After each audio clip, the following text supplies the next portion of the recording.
Hey everyone, Travis here in the LCS EU studios with Deman for the second edition of Making the Cast. Deman, thanks for joining me. No problem. Yeah. It's good to be here.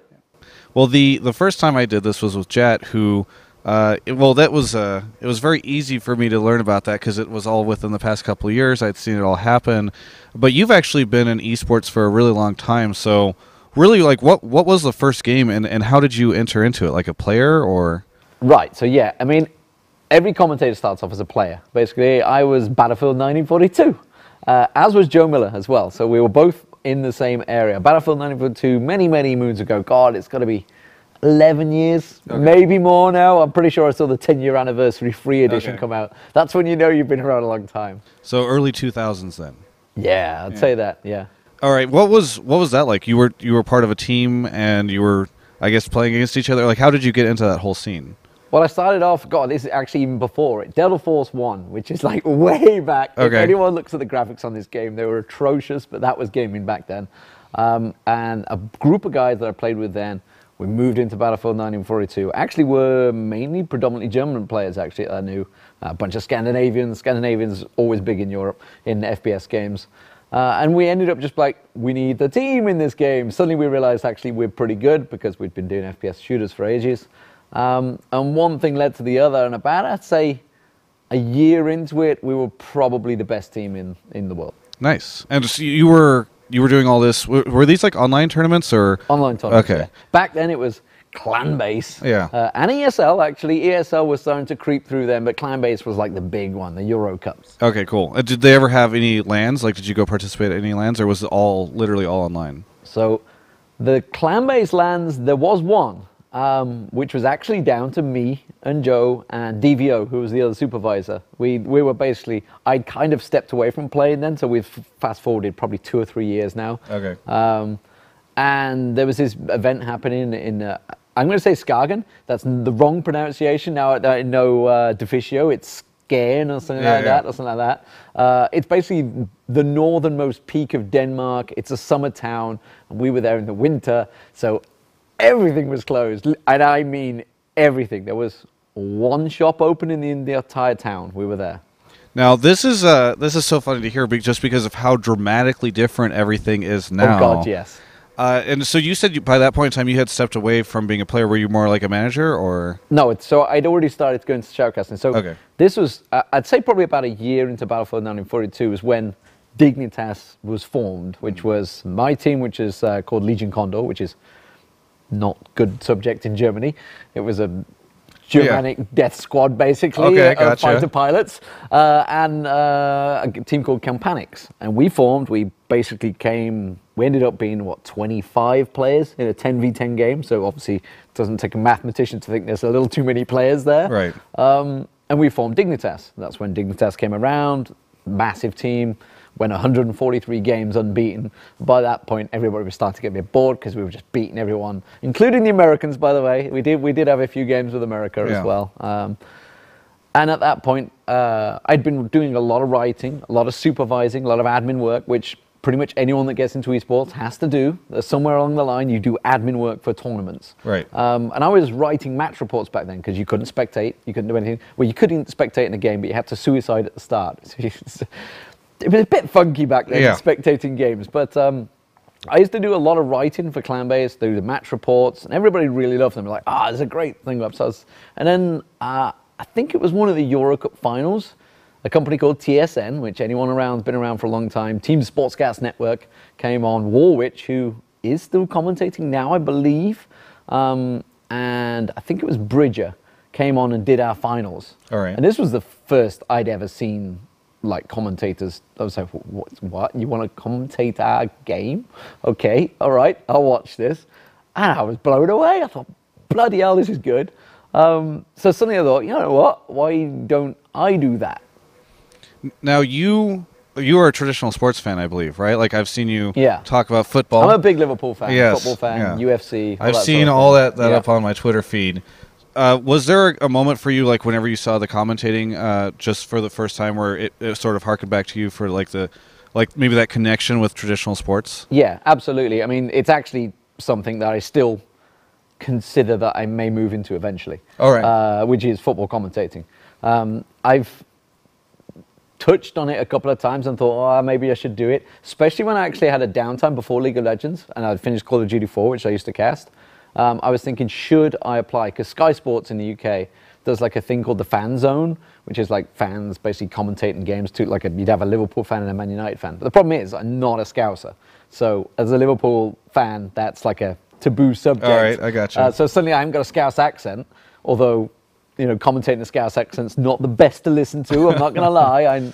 I've been up there a lot. But consequently, I didn't bother applying. But that would be a way of getting onto TV. You'd have the red button, blah, blah, blah. Suddenly you're doing football commentary. I know for a fact Red Eye's also tried to do similar, so he's always thought about it. And Tosspot as well, Stuart Saw, who you may know. Yes, yeah, of course.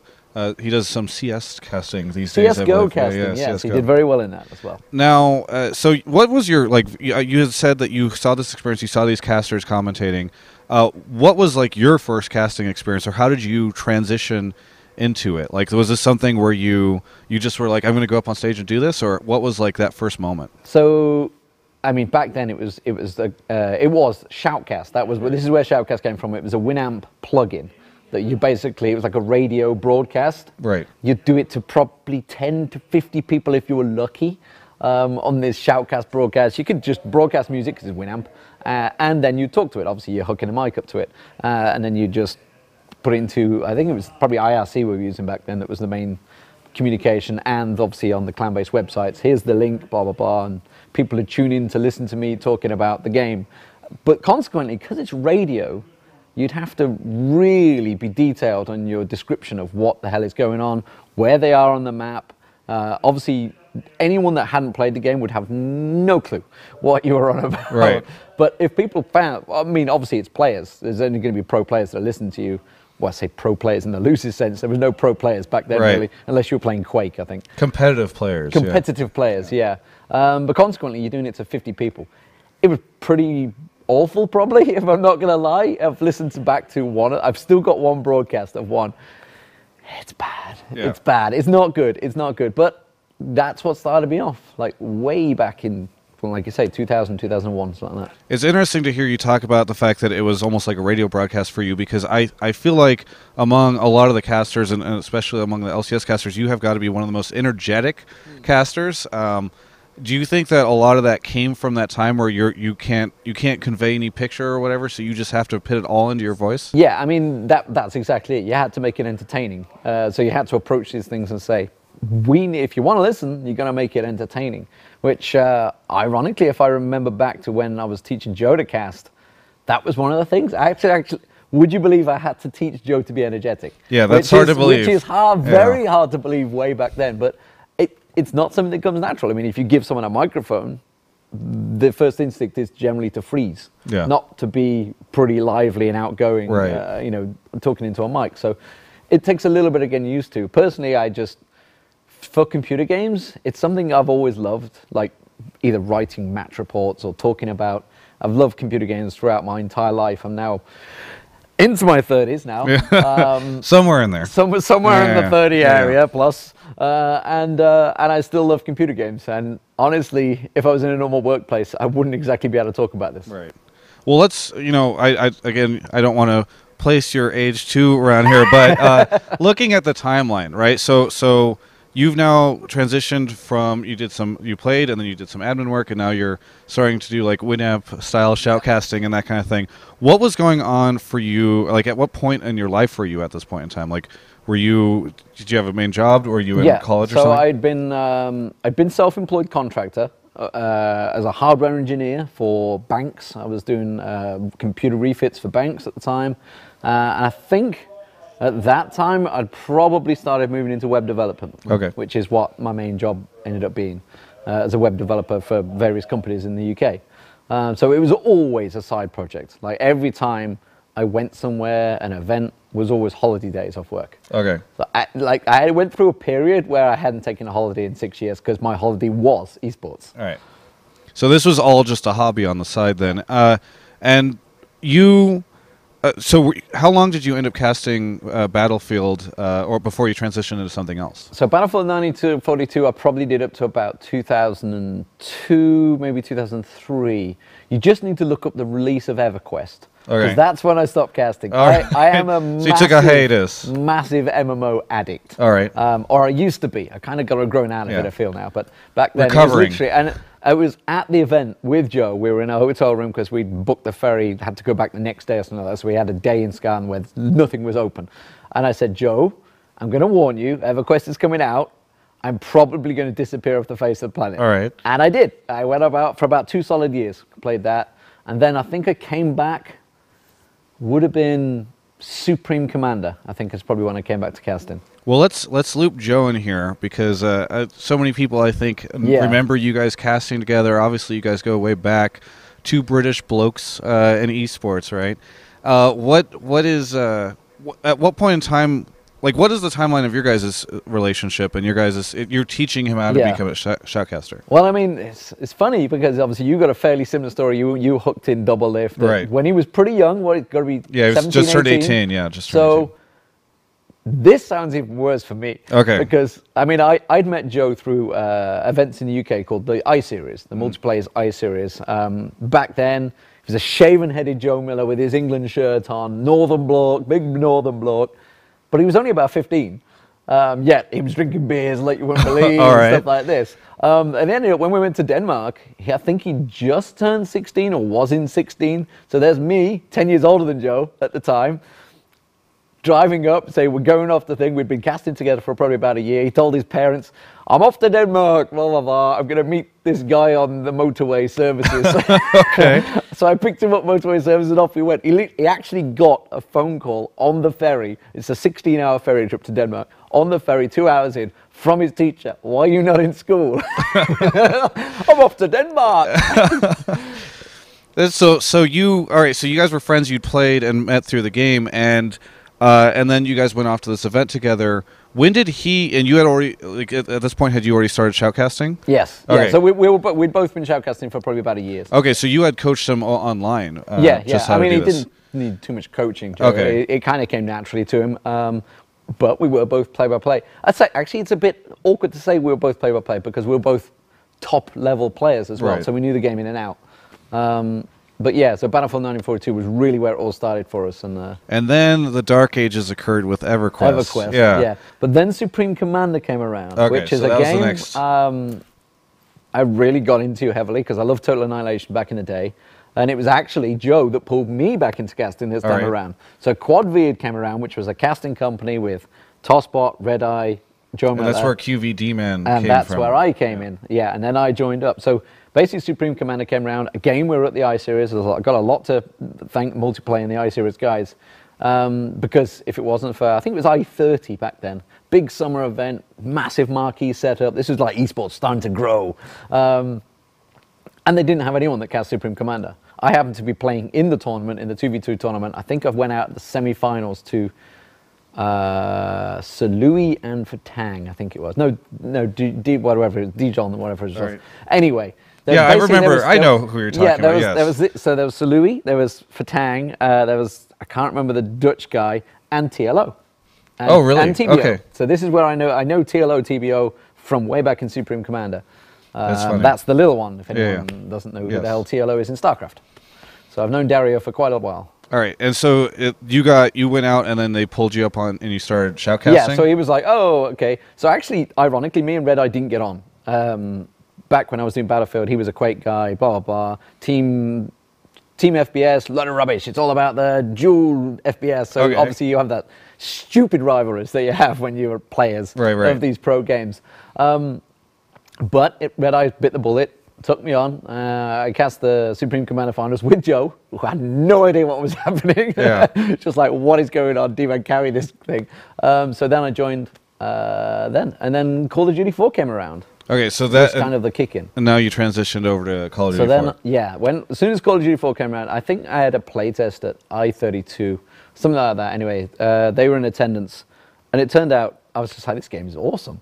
Call of Duty 4, Pro Mod was the eventual one. But Call of Duty 4 Modern Warfare, that was the only decent Call of Duty 4 there's ever been. Call of Duty there's ever been. Anything after that was terrible. All right. They didn't do server support, so screw those guys. They didn't do that. But Call of Duty 4 was immense.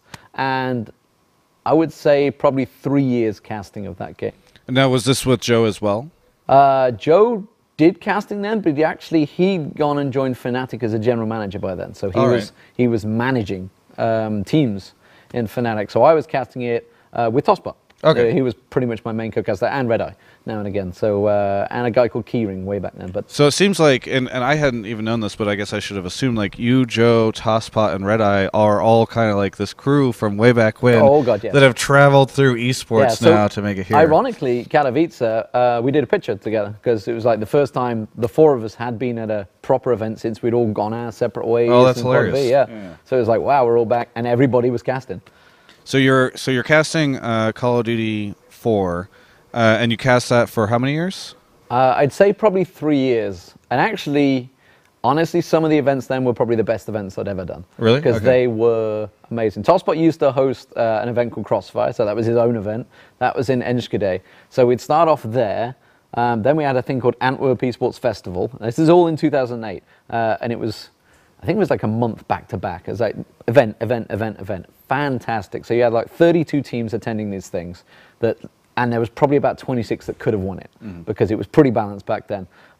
So then we went off to Antwerp, did the Antwerp Esports Festival. Then we went to the experience in Roskilde in Denmark. This is all every weekend, back to back. And then we went to the I-Series again in UK.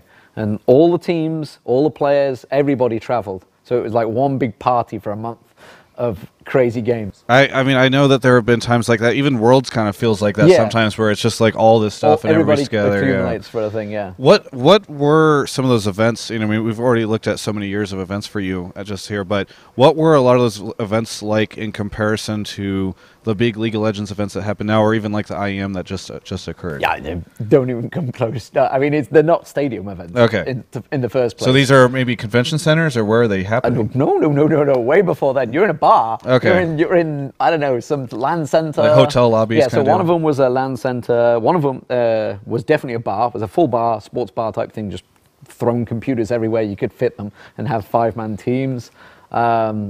I-Series, that's probably the only one that's closest to it. That's an actual proper stage with a crowd. And that's probably the biggest sort of crowd you'd get back then, which would be, 1,500 people attending the actual event. So you'd probably get, 200 people watching the Did that just feel crazy for you, sitting in front of all those people? No, you know what? Because I'd been doing it so often way back then, even back to Battlefield 1942 when I was at the I-Series, we'd do it in the pub. We'd have like a projector on the screen, and you'd pint in one hand, mic in the other. Okay, It's very like different experience. Very different experience back then. But you were just talking to fans of the game, which I guess we're kind of still doing now. So I never really got to a point where I was ever nervous about it, because anyone watching is just there to enjoy the game. Now, how close are we getting to League of Legends? Because I know we're getting close to the release. Yes, so Call of Duty 4 was probably, I ended up doing that, probably the last ones were 2009. I actually did one, and then pretty much dropped off, like casting. And I probably had about a year gap where I was playing, it's going to be World of Warcraft, isn't it? It's going to be World of Warcraft. So I'd probably play World of Warcraft for like a year or 2 years. And then actually we got kind of tired with that. By then I'd got friends with a bunch of UK players playing World of Warcraft, doing various things. I still got friends that I used to play Battlefield 1942 with all tracked through these games. And then it was actually a guy called Plavarius, that was his online nick, you'll love that, I mentioned him. He was actually the guy that got me playing League of Legends. He was like, I've downloaded this beta client, it's amazing, you should try it. I was like, yeah, okay, we just wanted a throwaway game that you could play for 30 minutes, have fun, okay, I need to go do something. Now, you mentioned WoW. Did you ever do any casting in WoW or anything like that? No. You never did any hour-long arena matches or anything like that with Druids running around? With Joe as well. Yeah. Which, Joe had obviously gone to ESL. He'd moved to ESL. He'd been there for 6 years now, I guess. Right. He has. But he'd moved during the Call of Duty days.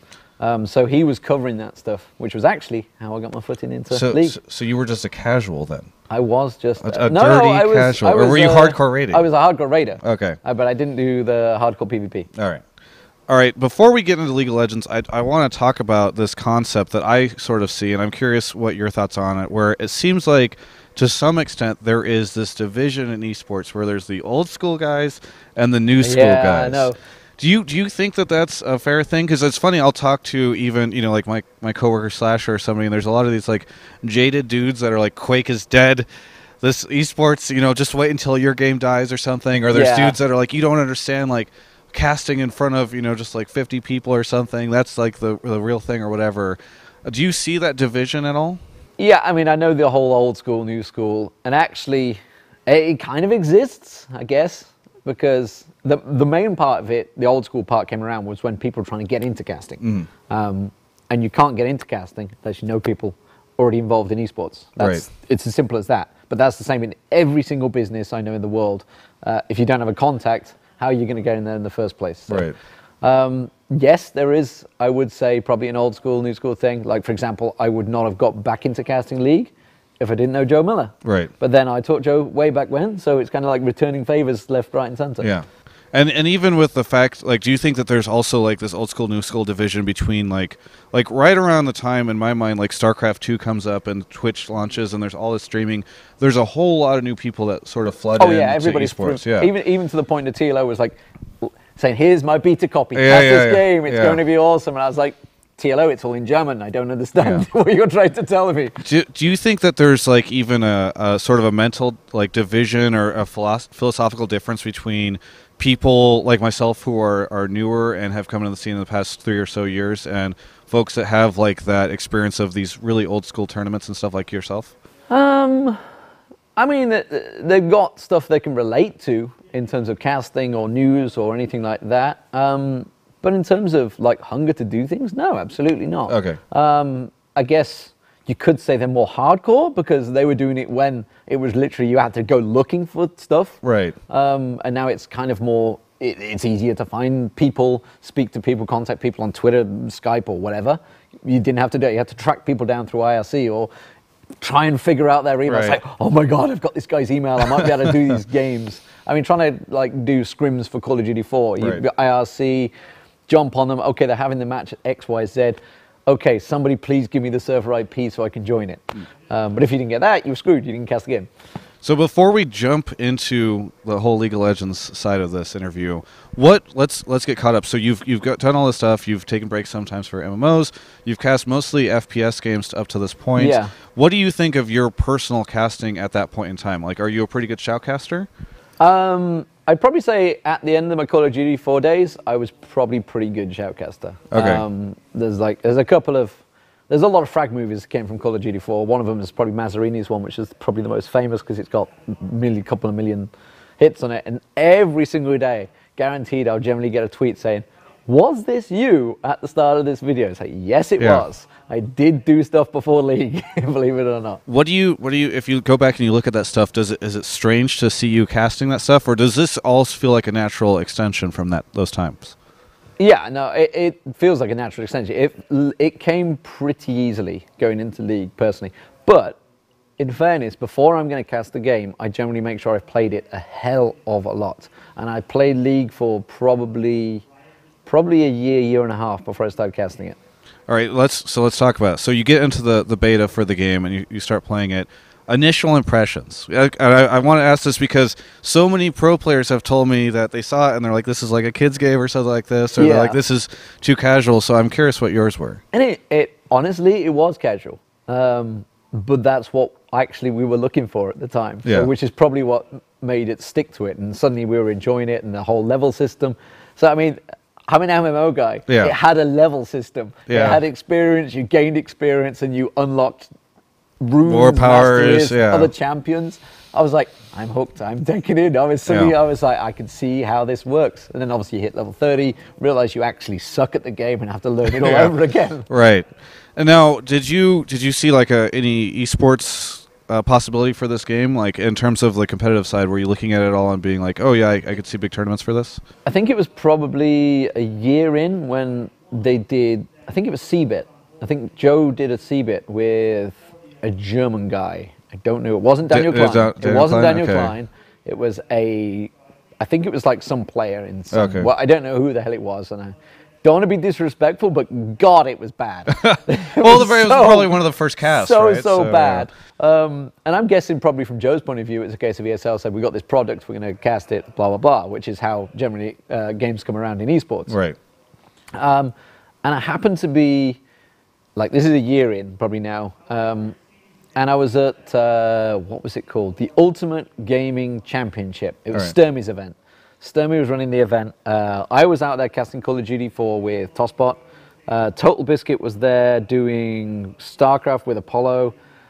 Too Good was there doing Quake with Joe. So there was a whole bunch of us in the room and talking. At this time, I think Total Biscuit had just done his WTF video, probably on League, like just before it, something. So he was obviously going on about it. We were all talking about it. And I was like, Joe, next time you get to do this, just give us a call. I'll probably cast it. I've been playing it for a year. Love the game. And I was also talking to Total Biscuit. I was like, I'll cast the game with you or something. And he was just like, I'm not really sure about it at the time. This is before he came completely jaded with Riot, of course. Yeah. Before the crusade began. So you see this ESL event, and you see this, and you see them casting, and you, at this point, is this whenever you're like, okay, there's like competitive, really good, maybe esports value in this game?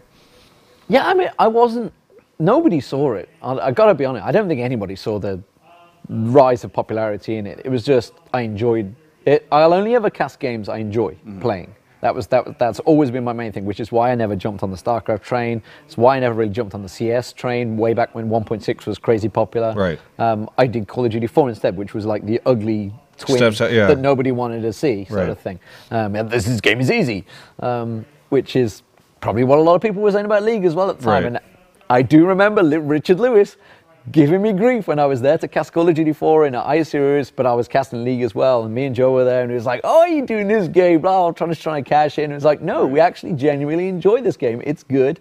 It could be pretty big. Yeah. That was before season 1. So then you start. What was your first event casting like with ESL then, like for League? Because I'm assuming it was an ESL cast that you cast for the first time. The first ESL one was the DreamHack qualifiers, season 1, DreamHack qualifiers. It's the first time I'd been to the ESL studio, so they flew us into Cologne, stayed in the hotels, and then went into the studio the next day. And I said to Joe, and I was like, oh man, if we get over like 10,000, 20,000 views, this is going to be awesome. Right. This is going to be amazing. We literally turned the stream on. It was at 28,000. Right. Just like, we haven't even started the game yet. It's just like, this is pretty big. And obviously we went through all the qualifiers. I think it was like a 2-day qualifying process for DreamHack for the European teams. And I think we probably hit about 50K, and we're just like, whoa. Now, before this, had you done some online casting before this qualifier, or was this literally like your first time casting? Yeah, we'd done various go for lols. Basically. That's what was led it to it. I was just doing it over Skype with Joe. Yeah. Do you remember your very first League of Legends cast at all?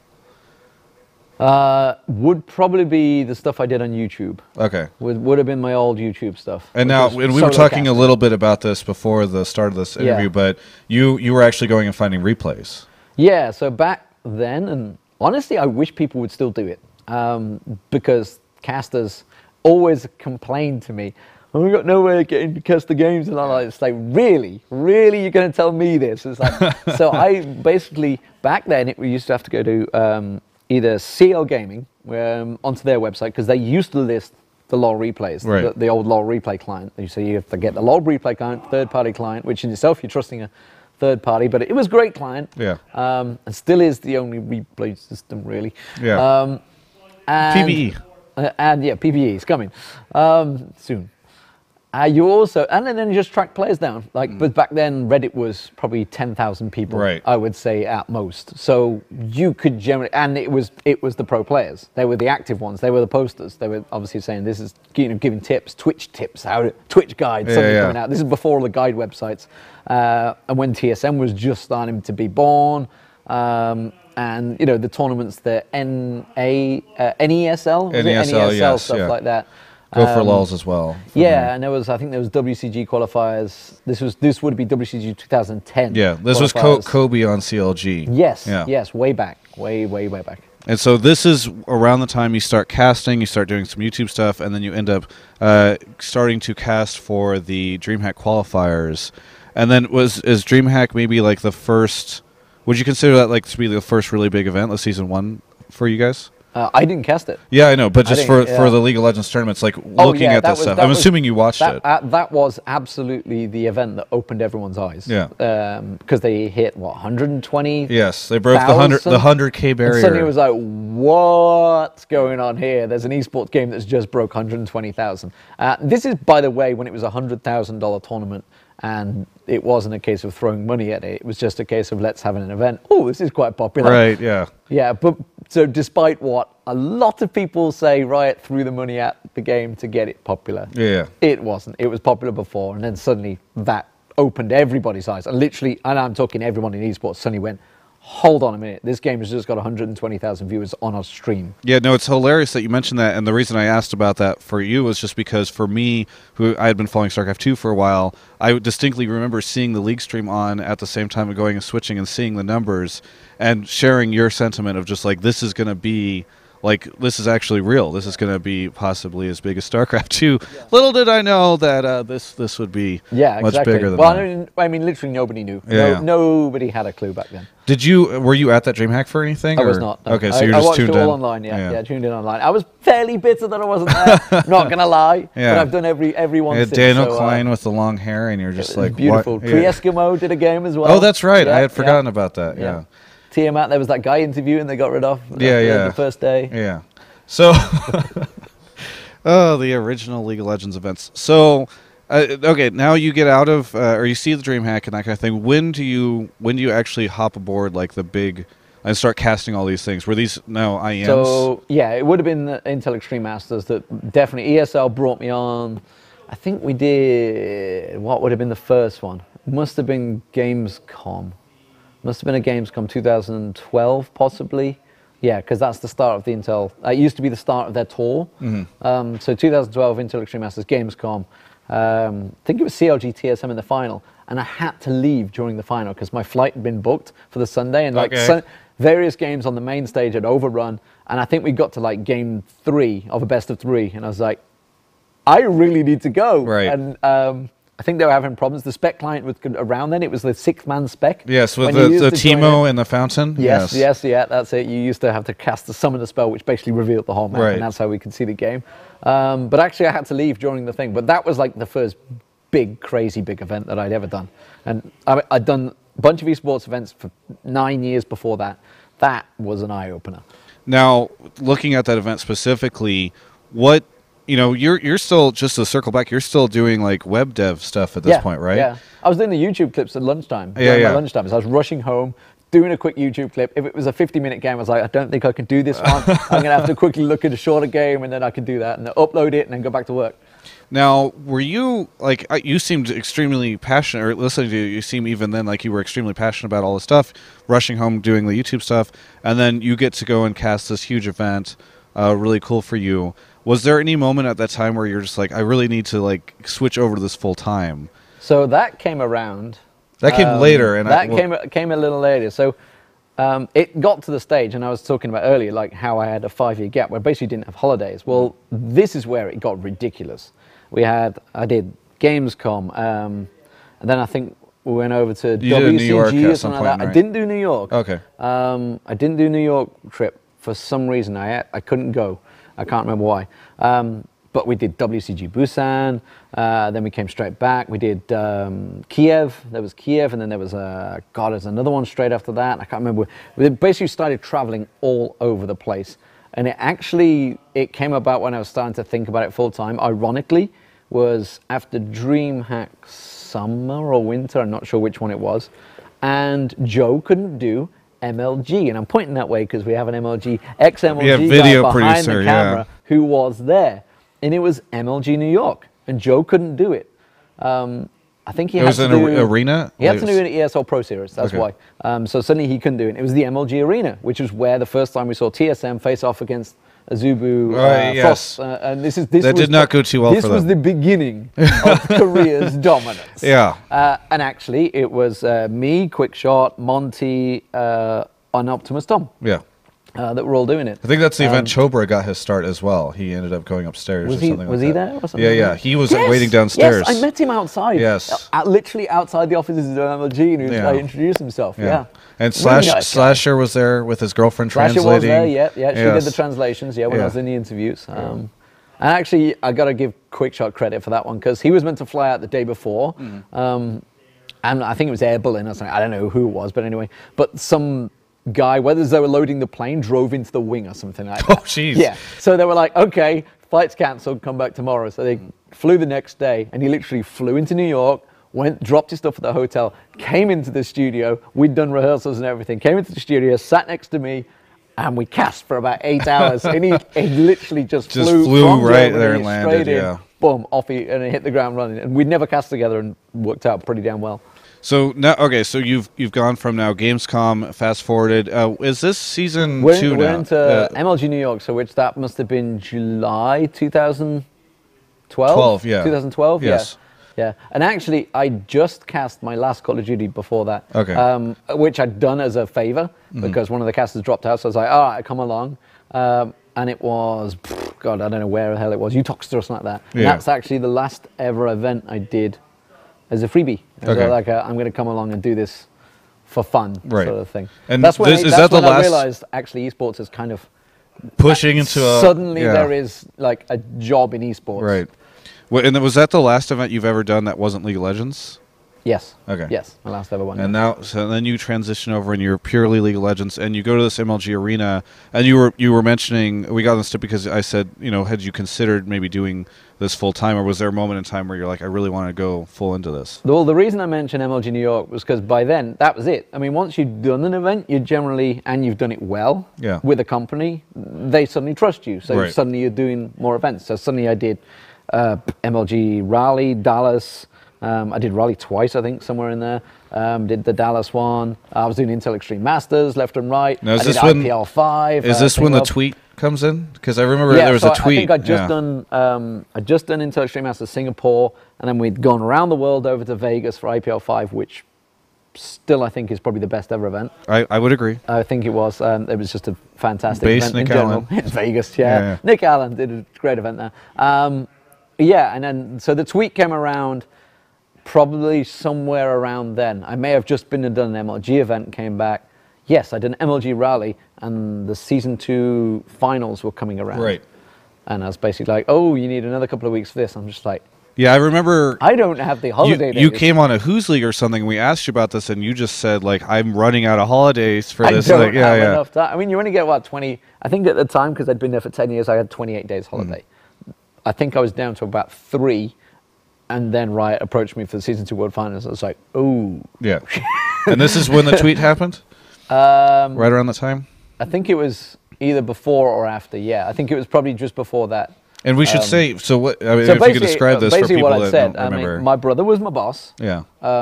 He was the head office accountant. So he was my boss, but he wasn't really in my boss. I was a web developer. So an accountant and a web developer are not really doing the same job. Yeah. And I basically said to him, and he said, well, you really haven't got any more days left holiday.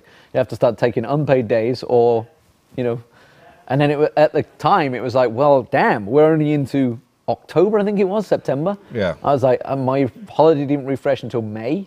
So I'd got another 6 months of the year to go, and I'd already used all my holiday in the first 6 months. So suddenly it's a case of, damn, and I was already earning probably more money from doing the events than I was my normal job. So that's when it suddenly came around. It's like, I need to actually make a decision here because I cannot continue doing the events. So I would have literally had to have stopped for 5 months and said, I cannot do any more events, which in esports, 5 months you're dead. You're done. Irrelevant. So that's when it came about. It's like, I either need to leave my job or leave esports. And you posted pretty much this sort of situation on Twitter. Yeah. And then Waylon Rizal, I think, Riot Magus, I think he was the one then that, I forget if he tweeted or put in a Reddit thread or something like that. He replied to me, and actually we had kind of been talking before then. In fact, honestly, I'd been talking to Riot for probably 6 months before then. Okay. A little bit slow moving. Not gonna lie. And they're a slower company in the hiring process. And in fairness, they have grown ridiculously huge, like over that period of time. So it's just a case of chasing employees and filling the numbers, I guess you could say. Can you tell us anything about like the conversation that happened afterwards? I mean, I don't want to go into too many like secret. Well, it was more a case of once I'd obviously like got to the season 2, I was in LA, so that's when we were having the conversations. Okay, cool. More than anything. So you went to your brother and you basically said like, I still need to cast this unpaid or like well, I vacation said to Steve, my brother, and was just like, I am going to this event. Yeah, one way or the other. I either leave the job right now on the spot, or you just let me go. So he's like, okay, we'll do unpaid days, blah, blah, blah. So I think I ended up taking like probably 14 unpaid days going to that, which is at the time is quite a lot of money. Yeah, it's about 3 weeks, Yeah. So, and then did you tell him, did he know at the time that there was probably a pretty good chance that you were going to be... Yeah, I mean, obviously he's known me for my life, so he knew I was pretty passionate about this. I don't think maybe it ever dawned on him at the time that this could become a real thing, a real job, because he'd known me for doing it for 10 years. It'd only ever been a hobby of nothingness. You with a beer in one hand and like casting in the bar, right? Yeah. And he used to play the games as well. Okay. You know, he's a few years older than me, but he used to do the same thing. But of course, I don't think he ever thought, oh, wait, my brother's going to leave this company. He's been in for nearly, 11 years. I think I was just shy of 11 years I've been there.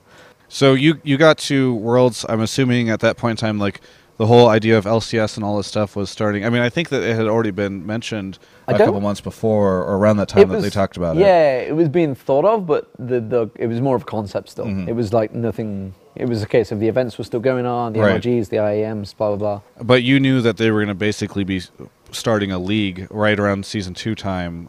You must have known. Didn't know, no. Oh, really? Okay. It wasn't, they'd started discussions, but I mean, I didn't join until December 2012, I think it was. I joined Riot. So there was still, even then, it was a case of you're going to come on as a shoutcaster doing the events. Okay. It wasn't a case of LCS is about to happen. It's not like you're going to move to Cologne or anything like that. No, that was wouldn't come around. And actually, my original contract was work from home. Oh, really? Okay. Which is like, well, this is all right. Yeah, that's nice. Just open up Skype. So suddenly jetting off to events every time. Right. Now, all right, so then you transition over, and now you're working at Riot full-time. And this is the first time in your career that you were a full-time esports employee. My actual contract said shoutcaster. Yeah. And I was like, this is pretty cool. Professional shoutcaster. This is pretty cool. My contract says I'm a shoutcaster. Did you get the business cards, like the Riot Games business cards that say shoutcaster? It's kind of a good feeling. But the best thing was trying to explain it to my accountant.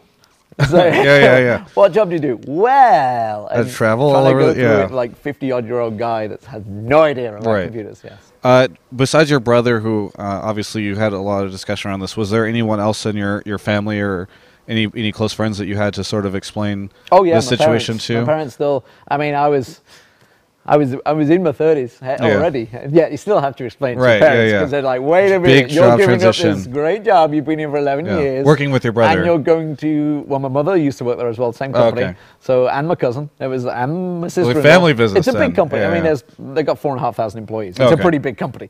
But they all work for the same company. But trying to explain it to them is like, yes, I'm going to drop everything and go around the world for this computer game. Which I'm probably sure you may have had the same conversation. Anyone involved in esports has had to go through this conversation. Yeah. Even then, they were like really skeptical. They were like, I'm not sure about this. Have they had a chance to see like any of the big stuff that you've done since then? Yeah, I mean, she's my mom, my dad. They kind of follow what I do a little bit. Right. Wouldn't say they really understand it. Have a clue. My brother kind of does, and my brother and my sister-in-law will watch it and now and again and just say, "Oh, that's pretty big." Yeah. I linked the Staples thing. And they were like, "Oh, this is pretty big. Yes, you're doing a real job." Yeah. It's like, it's got fairly sizable, and it actually got to the point where I got recognized in a restaurant in my local hometown. Okay. And that was when they were, some guy, literally the waiter. Went, I know you. Yeah. And suddenly my parents were like, what? It's probably a pretty good feeling. Though. It was pretty awesome, yeah. All right, so now, we've gotten to the point where you've transitioned over to Riot full time. LCS starts probably about 6, or maybe 2 or 3 months later, right around February time, or late January. Yeah. February I moved to Cologne. Yeah, that's what I was going to say. 2013. So was that weird at all for you to have to pick up and leave the UK? Yes. Yeah, completely. At the time, it was a case of, yeah, we'll go back and forward. Yeah, it's going to be a thing. We'll just start doing games. And then it was okay. So actually, we're going to do a weekly league, and it's going to be in the ESL studio, and you're living in a hotel for a couple of months. How thrilled were you when you found out about that? That was riveting. Yeah. No, actually, to be fair, the first few weeks, it was like, it's all exciting. You're in hotels. You know, right. This is great.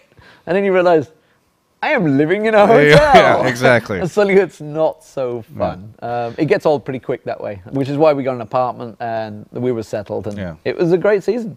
Now, let's talk about that season. So LCS started, and from my perspective, like I remember having no idea how this is going to work. Like I'm like, are people going to like consistently tune in over the course of like the 10 weeks? This was the biggest concern for myself as well. And obviously we've only ever done events, satellite events, weekend, which still are very, very popular, as Katowice just proved. Right.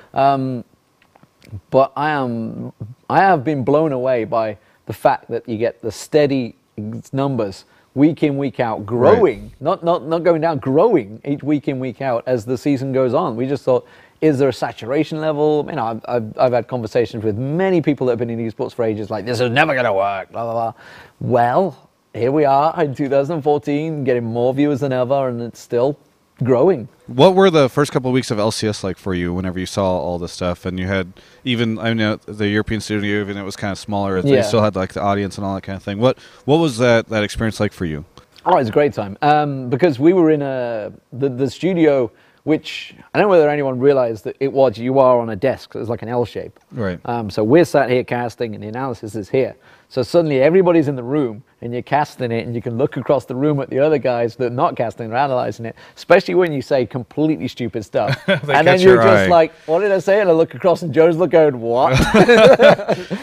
It's fantastic. We always used to, obviously we've had pro players on the analysis desk. We used to have Arane and Peke, etc. Divicio, of course. That'd also be set there, and you'd have great camaraderie with them. So it was a great fun time. Looking back at like the very beginning of you casting the league stuff as to now, is it just the sheer numbers that are like the biggest, like craziest thing for you to compare, like seeing how big it's grown, or what really surprises you about maybe like the differences now between then? Well, I mean, it's the differences in all of esports, honestly, for me, because I'm not just a league guy. I've loved all of esports, and the fact that every single game has grown due to the fact you've got your Twitches, your YouTubes, whatever, everything, all the viewing platforms that were never available when we did it. It used to be a case of you'd have to be a single guy, you'd start it up, you were paying for that bandwidth. So consequently, you'd come out of an event with a massive bandwidth bill, and obviously probably 1,000 viewers concurrent, along with this gigantic bandwidth bill. Nowadays, it's fantastic. You get these huge numbers. We have live crowds in here every week, which is fantastic. The fact we're in this studio that's 100% League of Legends studio, week in, week out. We all work here. This is our office as well. We have offices backstage and stuff. The fact that that's now a thing as a job is just amazing. Like, I was actually delighted because obviously we did ESL for the year, and when they were like, okay, we're going to do an actual Riot office in Germany, I was like, yes. Yeah. I mean, we do so much more now, I would say. Don't get me wrong, I absolutely love ESL, but we do get to do more now we're in our own studio. You get to cast with a lot of different people now and have cast with a lot of people before. Out of the LCS casters that you get to cast with, are there any that you feel like you have any better synergy with, or that is like a different experience for you? I mean, I know you get really excited every time you get to cast with Joe. For old time's sake. I mean, me and Joe have always had a synergy because we've been casting for so long together. Right. To the point that when we do tri-casts, we don't really need to practice. It's more a case of the extra guy we need to try and practice. So me and Joe generally you can just go off a hand signal. So it's like we just do a back and forth or something like that, or I'm going to be carrying on here. And the hand signals are the main thing. If you anyone that's actually watching us at the side, you'll see us doing a lot of hand signals, or just making hand signals, hand gestures. But no, I mean, I love casting with Jat, and no doubt about that. From obviously when we did Tales of the Lane, it was actually Kings of Europe. It was WCG Busan actually or Busan is it pronounced? I'm not sure. I'm not sure. When I needed an extra caster, and I think Dignitas had maybe just been knocked out, and I had Scar in mind originally, and then I was talking to the two, and I was talking to Jat, thinking this guy can really really enunciate well. He knows the game. Right. He can put it across in words. So I took them both. I was like, we just went back to it was a crappy production, really terrible. Behind a curtain handheld mic like you got right now, Travis, and we were having to literally pass it between the three of us. To cast? Stuff. Yeah. Oh my gosh! And actually, Scara was sat behind us, so it was me and Jat, and then pass it back to Scara when now and again. So consequently, me and Jat did most of it, like pick some bands, and I was just literally just like, I'm getting so much knowledge right now. This is amazing. So suddenly, obviously, you got this pro player, and that's probably what started it, especially with Jat. I obviously went for Tales of the Lanes, not Tales of the Lanes, it was Kings of Europe. Yeah. Because it seems like, in my mind, Kings of Europe, like whenever I think of Jat beginning casting, it's like Kings of Europe with you, and that tournament being this online tournament that broke like 100K, and everybody applauding both of you guys for casting so well. Yeah, that tournament definitely put us on the map, I would say, in League of Legends terms, and more importantly, it was an online tournament that was not advertised by Riot in any way until no the final embedded day. There was no embedded, no nothing, because that's why everybody had been going, oh, well, that's easy because you embed the stream. Right. Well, no, actually, we just did this off our own backs, big Reddit threads, and it got tons of viewers. And bless Jat, he was getting up at probably like 4 or 5 in the morning to do that thing, because it was a 8-hour, 12-hour day casting, and he was getting up at crack of dawn in Canada. Yeah. And actually, at the time, was also going through the application process with Riot. Yes. Yeah, so it was a busy time for him. Yeah, he just transitioned off being a player, I think, as well.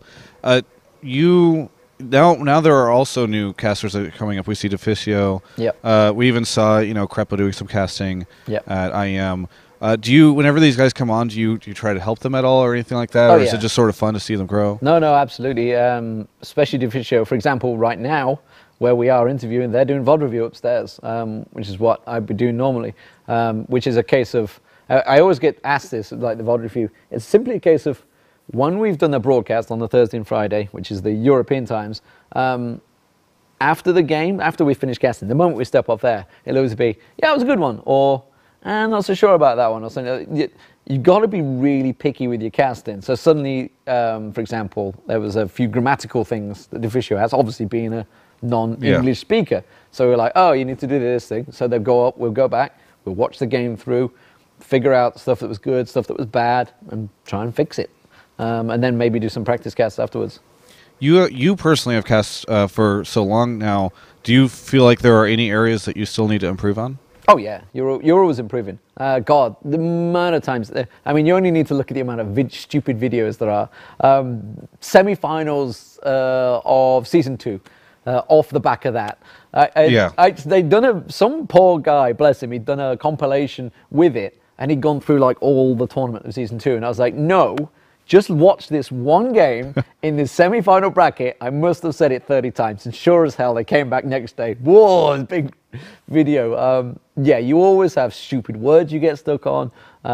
Suddenly you forget a name that you've known. Warmogs. For some reason this season, Warmogs. I think I tried to cast it out of my mind because of last season, where it was just like, Warmogs. Suddenly I'd forgot it at the start of season 4, 2014 season, I should say, which is another thing I always get wrong. Changing over from season 4 to 2014. There'll always be spell names, or suddenly you'll forget a player name and just think, why did I forget that guy's name? Yeah. You just have stupid blocks. So there's always stuff you can learn. What has it been like for you going from someone who was basically a guy doing this all as a hobby, doing freelance stuff, etc., to now representing like a company like Riot, and every time you cast and every time the camera turns on? Well, it's interesting. When you join Riot, you have a thing called a nubification process, which is basically saying, don't say this, don't say that on forums and whatever else. And I always find it funny when we go through it. It's like you realize I've been doing this for a long time and I've been talking about your game for a long time. And obviously we know you're not meant to say that. So it's a case of, because I've been doing it for so long, you always make mistakes. Luckily, I've always been fairly PR conscious, I think is probably the phrase, due to the fact that I've worked in the actual workplace. I've done proper work, contract work. I've been in banks working, doing computers. You don't say stupid shit. You're not like a pro player transitioning immediately out of like a pro career into this. You still see, obviously, God, the pro players are 17, 16, some of them. Maybe the old ones are in their early 20s at best. So they've got a lot of hurdles to make. But consequently, even when, say, Deficio joined, it's a case of, okay, we need to make sure there's some things you don't say. Yeah. So for terminology and stuff like that. And actually, from the casting sense, you've also got to make sure you don't use terms which actually some pro players do use. Like, for example, proxy farming. What does proxy farming mean? Yeah, I know, I can understand. It's just sort of like it's what... like if anyone was to just tune in, proxy farming means nothing. Right. I mean, it's a StarCraft term in the first place, and actually it means proximity. Proxy is not a short term for proximity. It's not a short word. Look in the dictionary. It's a wrong word you're using to start with, which is why we had the discussion. I even had the discussion with Monty, with Jat, with everyone with World Finals and stuff like that. We always have these discussions about this term, this word's come about. Are we using it in the correct manner? And obviously it's farming between towers, right, or basically committing yourself to death because you're off the grid and you've got no wards, you're going to die probably, but you're drawing the attention away. But proxy farming, which is what all the players use, really doesn't mean a lot. So you've just got to make sure terminology like that, when they come into it, especially obviously Crepo and Deficio lately, you've got to make sure they don't use those terms. You mentioned talking to Jat and Monty and all this stuff. How often do all the large League of Legends, is there like a Skype chat channel where all of you guys sit there and you talk to each other? And There's actually not. We'll generally just message each other either on Skype or Twitter or whatever, and just especially if there's something suddenly that's like, oh, wow, that just happened. Okay, quickly speak to them. Like, for example, I'll always watch EverQuest. Luckily, being in Europe, we have the awesomeness that we can watch LPL, OGN, and NALCS. We're in the great region where we have it as a decent viewing time. So I'll always be watching OGN, so I'll always be seeing what Monty and Doe are up to on the OGN end. And then I'll also see what Jat and Freak and Kobe and the stupid stuff they sometimes come out with in the Challenger, obviously, because they always take the Challenger after the show, so we always get to see that stuff as well. I've always gotten the sense that, at least among some casters, there's a feeling of like, I'm kind of the best caster, and other people are okay, you know. But you watch a cast and you're kind of like, I could have done that better, or something like that. Is there any truth to that? You'll always see stuff that you think, you screwed that up. And I mean, especially for us casters, because especially when you do the VOD review constantly, like you're teaching yourself to be hypercritical of yourself and of others. And as casters, you have to be acceptant of that. You have to have really thick skin, and you also have to take the constructive criticism. So consequently, when you do watch some of the stuff, you'll be like, oh, he screwed that up pretty bad. Yeah. It's like, oh, and you can always spot it, the errors. But as for egos, which is basically what you're alluding to, I'm sure there probably are some there. Yes, and they need chipping down very fast the moment they appear. One of the things I wonder... It's actually the reason I stopped playing. One of the reasons I ask about this is I've always wondered if there was any kind of like regional cliques among the casters. I mean, there have been a couple times now where I've seen shots fired between you guys and Monty, or back and forth across the way. Oh, we'll openly discuss stuff, yeah. I mean, obviously we had the recent thing at Katowice where he was discussing things. It's like, how, I think it was basically talking about obviously a game. This had happened by KT Arrows in the morning. And to the point was, it was like, well, you should have seen it in the picks and bans. Like, well, A, picks and bans doesn't tell you a great deal if they're playing it a certain style in a game, which is what had happened. And B, we were also casting. Yeah. So we were doing the tournament itself. So it was like, we didn't get a chance to watch it because, as you're aware, there was no Wi-Fi really available at Katowice. So there'll always be discussions back and forward, but they're open discussions. You know, you're openly say, oh yeah, that was actually, we were completely wrong on that one. We didn't realize, or yes, you are quite right on that point. Just rounding out a couple final questions here. I'd love to know what your thoughts are on just the future of League of Legends. I mean, I personally hate it when people come to me and they're like, where do you think it's going to be in 10 years? 10 years, yeah. But I do wonder if you just have any kind of vague ideas and hopes for the game as an esport, and even like the broadcast and productions that you guys are putting on in the next, however many. I mean, personally, I hope it goes on long, obviously, because it's my job. Yeah. Some good job security. Actually, it's still huge. It's still growing, as far as I'm aware. The game is, which is a great thing. There's never been anything like this, really. You could argue CGS, but that was more of a TV thing, forcing games to do what they wanted. So it's a very different point of view. For example, there's never been a game developer, publisher, all in one that's pushed an esport like this. And actually, now that you look at all the games in development, there are a lot of games that are doing the same now. They're trying to do the same. They're trying to mimic the success of Riot. As why would you not? It's been a great success, and actually you could argue that CS:GO with Valve is now being very successful. They just had 250,000 viewers for their CS final, which was fantastic, by the way. I was there in the crowd. I'm a big fan of every esport, and I don't know, honestly. I don't see esports going backwards. Let's put it that way. The growth we've seen across every single game that's out there has been huge. You know, everybody's recording big numbers. Now that you've got 4 games that record over 100,000 viewers, maybe even 5, I guess you could say, that recorded over 100,000 spectators. There's a lot of eyeballs out there that are interested in different games. It doesn't just have to be League or just have to be XYZ game. I think it's still going to grow. The digital age of kids are getting out. Everybody's watching the things on the phone now. So there's more and more people watching than ever before, I think. So I think it's just going to keep on growing. Do you have any advice for people who would like to get into shoutcasting like yourself, which I'm sure is also another question you get a lot? But yeah, it's a question I get all the time. I did a small YouTube clip about it, and I actually really want to follow up and try and do some more.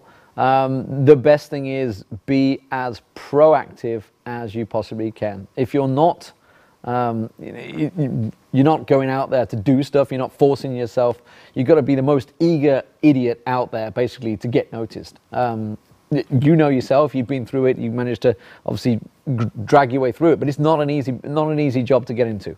No way about it, because you've got to realize for every caster there is, there's probably 1,000+ people that think they can do the same job better or want to do the same job better. So you've got to set yourself aside from those other 1,000 people of what makes me special. Don't know how to answer that, honestly. Pro players obviously have a big advantage, but as you certainly will know, not all pro players can speak very well on camera. That is very true. Yes. Yeah, so the final thing I'd love to know is just, we talked about where you maybe think League could be headed, or just your general thoughts on that. You mentioned just at the start of this interview that you could see yourself getting into traditional sports casting.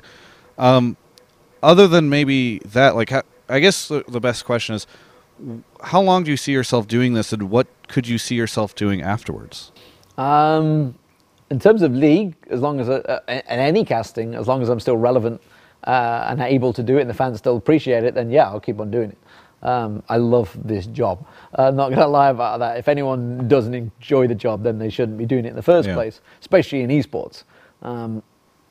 I don't know. Honestly, I'd probably, like I said, I'd maybe try and go to traditional sportcasting, but I guess you've probably got to start from the bottom, work your way up, which would be a big tumbling block, especially going to, say, I don't know, Accrington Stanley in England and casting a low non-league game or something like that. It's not probably what I'd go into. The flip side is maybe producing. I don't know, maybe something like that, producing into shows. You have any comments, anything you'd like to share, anybody you'd like to thank, anything here that's just the open part for you to say whatever you want into this camera? I'd just like to thank everyone that's been involved in basically my career getting here. You know, obviously the ESL guys, if it wasn't for them, I would never got here. If it wasn't for MLG guys behind the scenes, you know, that got us involved and got me going into the MLGs, and then suddenly that got me into the IPLs. And from a league perspective, obviously Riot as well, of course, were very much involved. Wayland, big part of that, getting me involved as soon as he came on the scene.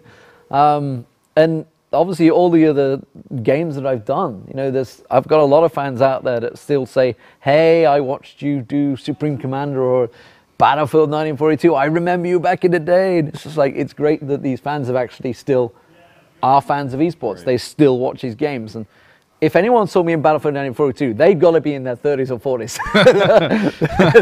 So fair play to those guys still watching me. Thank you so much for the interview. Thank you very much, Travis. As always, a pleasure to speak with you, and it's great to get insight into yours and all the other casters' just travels into where you are now. It's good to have you over in Europe as well. Thank you. We don't have a Travis of Europe just yet. They're trying to clone me, I think. I know, right? Hopefully something happens. We won't talk about the accidents. For everyone else, you can check out the rest of our coverage of my trip in Europe and the original, or the first Making the Cast with Chat at ongamers.com.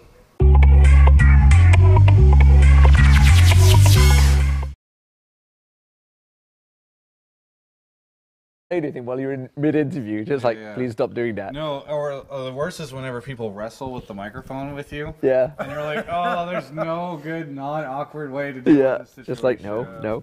Yeah.